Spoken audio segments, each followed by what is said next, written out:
And so, I was just listening to the morning speakers, especially the fellows. They just blew me away. And then Dean Iris Levine pretty much said what I want to say.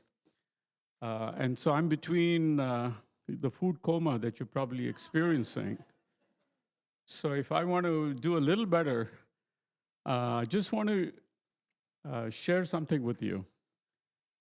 And the reason I have this is a sincere thanks to everyone in this room and everyone who's not, who's been part of this journey. It's absolutely been amazing. So it's Tara's real groundwork. So that's a heartfelt thank you for everyone. What I had was the next slide I was going to show you is thanks to ChatGPT. And I know you're going to say, oh, and I will tell you, that was actually directed to Dean Iris for a reason.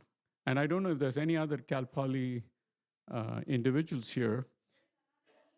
So please take this message. Those of you who don't know, I visited something called Studio 64. The students make the Rose Parade float every year. Cal Poly has done this for 7 decades, gotten over 50 plus awards. And so thanks to ChatGPT, I did this. So it took about 1 cent. It took 1 cent of electricity, 6,000 joules, maybe 10 cents. So apologies for those who don't like this tool. But I'm also doing it for a reason. 2027, the theme is welcome. And this silly tool put all this together in minutes for me. Now, this is not the best graphics, but the point is, I would still like Cal Poly, who nourished this for 15 plus years, to think about this. And thankfully, Dean Iris Levine said, send me this deck. So I really hope, and why this is important, there's a lot of good work here, and I love the energy that the teachers are doing, teaching the kids. But we need to go much beyond this campus, and that's the message. And so if we succeed in something like this, now I don't want to trivialize this as being branding, but we need to. If 40, 50 million people see this, they're going to say, and Google, what is Ahimsa? That's a good start, because it's an arcane old word that resonates with a lot of Indians, but not necessarily the whole world. And even if you read it and it says, oh, it's nonviolence, Gandhi, and then what? And so that was the point of doing this. And to see if I'm a lifelong student of chemistry, and I wanted to see if I can get a passing grade from Tara if I took her Ahimsa class. So I guess where I went, like all the new kids, I went to ChatGPT again. But bear with me, because I'm doing all this for a deliberate reason. And this is the slide I came up with, Tara. If you look at the planet, the core is a violent, hot place. And it's energy that we need. But if you do not contain it, it's very destructive. So if you now imagine a mantle called Ahimsa, suddenly you stop. You show compassion. You have choices. With that, we can continue to keep that blue planet. So this is really like a metaphor for me. And so I hope I get a passing grade from Tara if she ever gave this test. But so you would probably wonder, why is this guy talking about ChatGPT so much? It's not that I love it. It's a tool. But there's another point I wanted to make, and especially to all the teachers here. Because if you're going to make a difference for tomorrow's children, we need to be able to teach them, speak their language, And technology is not something that we should ignore. It can be used for destructive reasons, but it can also be leveraged to our advantage. And rather than talking to each other, this is a mutually admiring society. We can teach each other, but we need to get out. So our teachers need to be able to inspire their children and take this narrative to a whole new level that we don't even know how to do it. And technology can be a friend. I'm a techie, and so I do like to solve as many problems as I can with technology. So with that, I wanted to share, let me see if I remember, it's supposed to be Alt something with you. Can you see this? Sorry.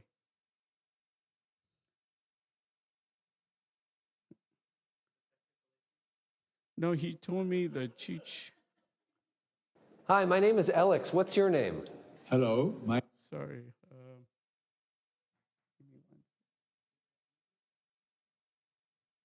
Yeah, it's also my eyesight.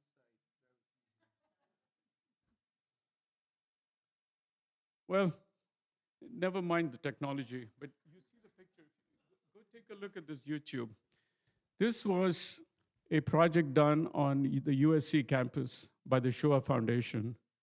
The gentleman you're seeing there is a Holocaust survivor. And what they did was they interviewed him, videotaped him, and hologrammed him. So children could walk up and have a banter. Hi, how are you? And so on. That's okay. It's not important that you see it, but I'm just trying to convey something to tickle our imagination of how the future could look. And so the children can go and say, well, how was it in the concentration camp? How's the weather? And so on and so forth. It's really, really a lovely piece, a lot of work, because this is old work. This technology is really old. Fast forward today, the AI revolution can do this in seconds, minutes. I'm again saying we need to think about how to take this Ahimsa 2.0 to a whole new level. The energy is here, the scholarly base is here, but let's think about how do we bring this? So I'm dreaming about, and I was listening to you, maybe you have lots of ideas. We need to bring everything that we're talking about in this form, available worldwide for practically no cost. Okay, so yes, there's money involved, there's tech involved, but it is all possible because others are doing for all the wrong reasons. We have all the right reasons to do it. So that's another message I'm trying to convey to saying, how can we all come together? And so, Tara, I know I have only 5 minutes. I think Tara is very clever about choosing the word farewell. It does not mean goodbye. It's that this ahimsa should fare well forever. So let's not call this goodbye. Let's figure out, we may not meet on this campus, we could meet anywhere. Physical interaction is very important, but so is other digital tools. And thank you. And yes, I talked a lot about ChatGPT, but just do I have a minute to share? No? How Tara really also influenced me in a different way. I only thought about chemistry, and I didn't really worry about things like being nonviolent and so on. So every time I came here, I left with lots of questions and really humbled. I'm not thinking about this whole thing. And my wife and I are a proud grandparents of a 14-year-old. 14 months, sorry. Sorry. I don't look that old, right? I'm looking at the future world through the lens. What's he growing to grow up into? But it also helps from a history perspective to look back. I'm looking at my son, who co-created this little guy. When he was in high school, he produced 2 projects for his history class, 2 video projects. And thanks to Tara and her colleagues, one was the Prometheus dilemma, which is about the nuclear bomb that Oppenheimer created. And the other one was Danish Revolution. 10-minute clip, they got awards. They went for first source type. So she learned how to do the research. And the Danish Revolution was all about how the Danish people hid the Jewish people who were being prosecuted and so on. That's the influence. That's very near and dear that influenced my own son. And I saw that effect. So we don't need to have go to graduate school to learn the Ahimsa Center. I just heard this morning, it's the narrative, it's the poetry, it's the seed that you can put at some very early age. There's a lot of creative people here. Let's figure out how to do this so we leave this planet in a much nicer way through this mantle, Ahimsa Center. So I'll stop here. Thank you.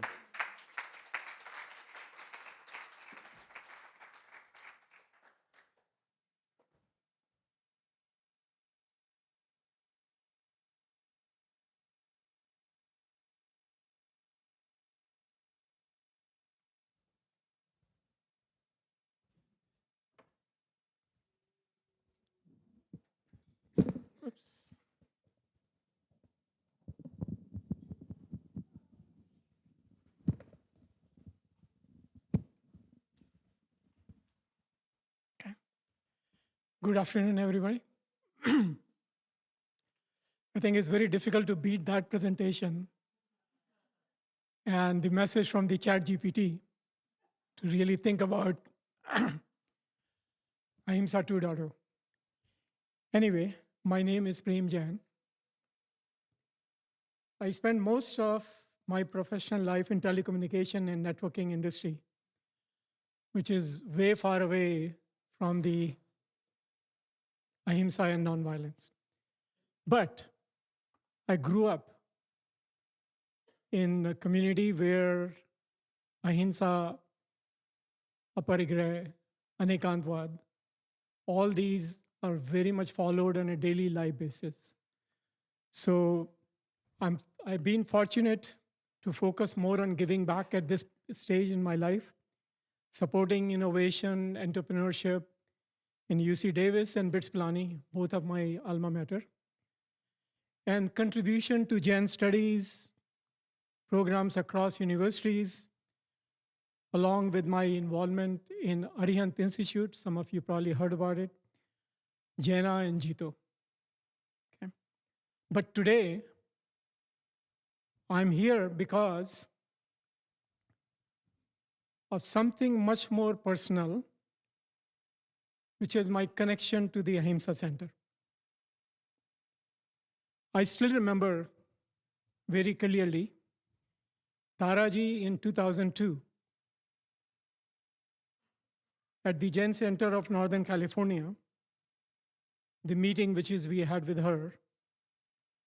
She spoke with such clarity and conviction about her vision to start the Ahimsa Center at Cal Poly, Pomona. What stayed with me was not just the idea, but the purpose behind it, which you heard quite a bit, the impact it created in the last 22 years from all the speakers, which you heard today. She wanted to bring Ahimsa out of temples and books into the classroom and in education, into the minds of the students, and into the daily life of teachers, which is, I think, is very important. And you saw that book which came out about these, the teaching, the teachers, was really awesome. If you haven't got a chance to read it, I think I'll recommend everybody to please get the book and read it. It's very practical way of learning about Ahimsa. So that whole thing really touched me. Like many of us, I grew up hearing about Ahimsa as a core value, but Taraji helped me to see that Ahimsa is not just something we believe in, it is something we must actively practice and teach. practice and teach, very important, especially to the next generation. That's why I chose to support the Ahimsa Center over the years. I saw in it something very rare, a place where values were not just discussed, but translated into action. Training K to 12 teachers, developing courses on nonviolence, organizing summer institute, which is Tara you talked about in the very beginning, and the summer institute, the nonviolence Ahimsa fellows, they talked about it. These were not just programs. They were seeds being planted in thousands of young minds. And the impact, you saw it today. Actually, when these Ahimsa fellows, they came back, they told us 1 year after, when they went and attended this particular summer institutes, the impact they created.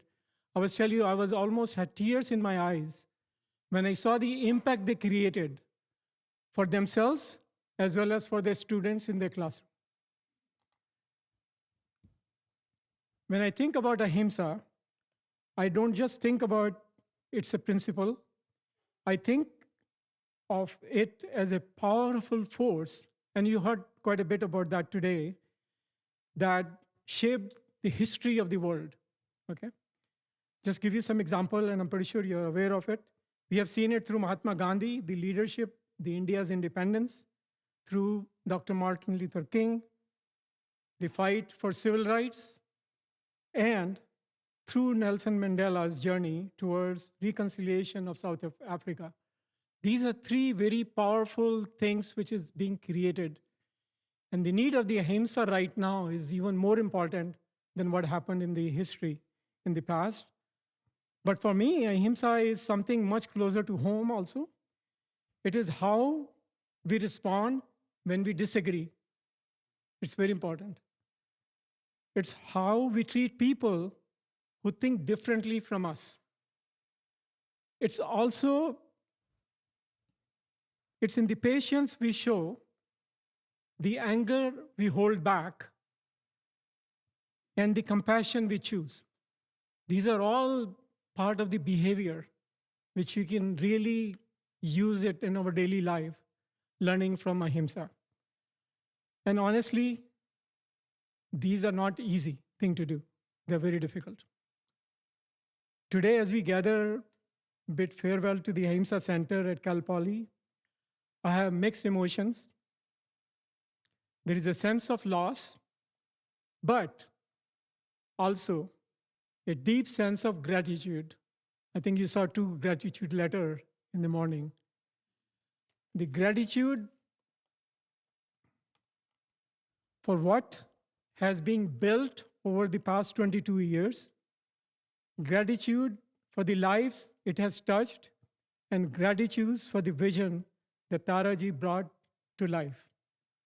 But more importantly, I see this not as an ending, but as a responsibility. Because if there was ever a time when the world needs Ahimsa, it is now. We see so much division, so much anger, so much violence in our communities, in our school, across the world, and all these wars which is going on. It tells me that what the Ahimsa Center stood for is not only relevant, it's essential. So the question becomes, what do we do next? I think I saw your Ahimsa 2.0. I thought about a little different idea, but let me share with you. For me, this is where it becomes personal again. I would love to see us take this work to the next level, not limited to one center, but expanded across cities and communities. We can create training programs, both in person and virtual, that reach people not just in his classroom, year around. We can develop certification programs and empower individuals with practical tools to live and spread ahimsa. My dream is very simple: to see ahimsa ambassadors in every city, people who are trained, committed, and actively practicing nonviolence in their daily lives. If each of us have taken even a small step in that direction, the collective impact can be enormous. Because in the end, ahimsa is not someone else's responsibility. It is mine, it is yours, it is all of ours. As we move forward, let's not just remember the Ahimsa Center, let's carry it within us. Thank you very much.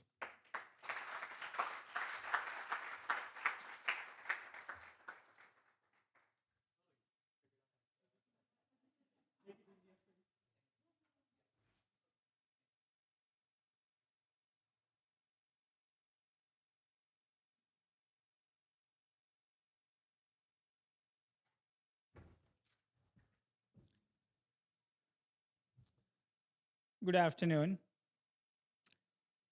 friends, colleagues, and the seekers of peace. We stand here today at the crossroads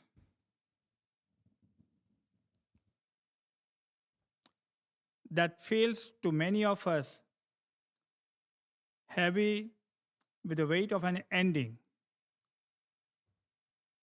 But to understand where we are, we must look back to where we began. 23 years ago, the world felt as though it was fracturing. In the shadow of 9/11, when the global conversation was dominated by retaliation and fear, Dr. Tara Sethia saw a different path. She recognized that the only way to safeguard the next generation to come was not through more walls, but through a deeper understanding of ahimsa, not violence in thought, work, and deed. She founded this center not just as an academic institution, but as a sanctuary for the mind. And for over 2 decades, it has served as a lighthouse in a turbulent seas. For 23 years, this center has been a bridge where the rigorous inquiry of the academia met the profound wisdom of an interfaith leadership. Our biennial conferences were never just about reading papers or debating theory. They were about rethinking. We challenged the status quo. We asked ourselves, how do we foster peace in a world that seems addicted to the conflict? We brought together people who, in any other setting, might never have spoken. We watched as scholars and spiritual leaders sat at the same table, realizing that while their vocabularies differed, their heartbeat for the humanity was the same. We have spent 23 years planting seeds of empathy in the very soil where indifference once grew. It is a difficult truth to acknowledge that we are closing our doors at a time when the world feels as fractured as it did in 2001. One might look at the news today and say that the work of the Ahimsa Center is very much still needed. And it is. But the closing of the center is not the ending of the mission. If we measure our success by the continuation of a physical office or a specific budget, we miss the point of what Dr. Setia started. The Ahimsa Center was never meant to be a permanent monument, it was meant to be a catalyst. Its purpose was to equip the next generations. Look around this room. Look at the educators who have gone back to the classrooms with a new lens of compassion. Look at the faith leaders who have reached across aisles they once feared to cross. Look at the students who are now policymakers, parents, and activists. The need for the peace hasn't vanished, but the capacity for the peace has grown because of what happened here. Ahimsa teaches us that nothing in this world is permanent except the consequences of our compassion. As we close this chapter, do not think that this is a sunset. Think of it as a scattering of the seeds.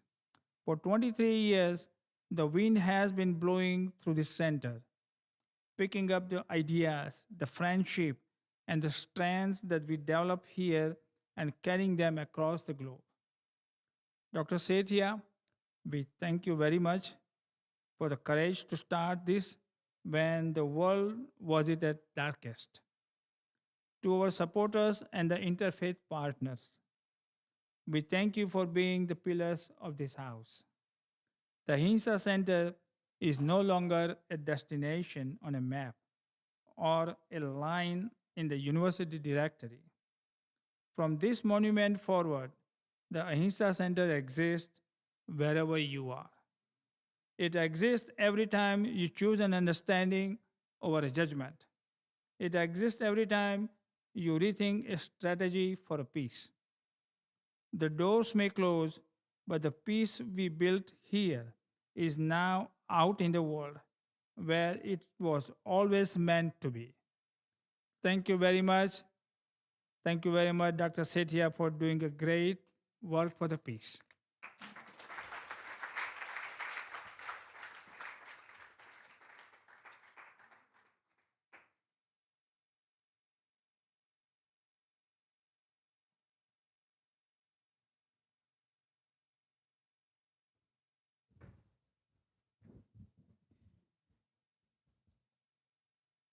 Good afternoon.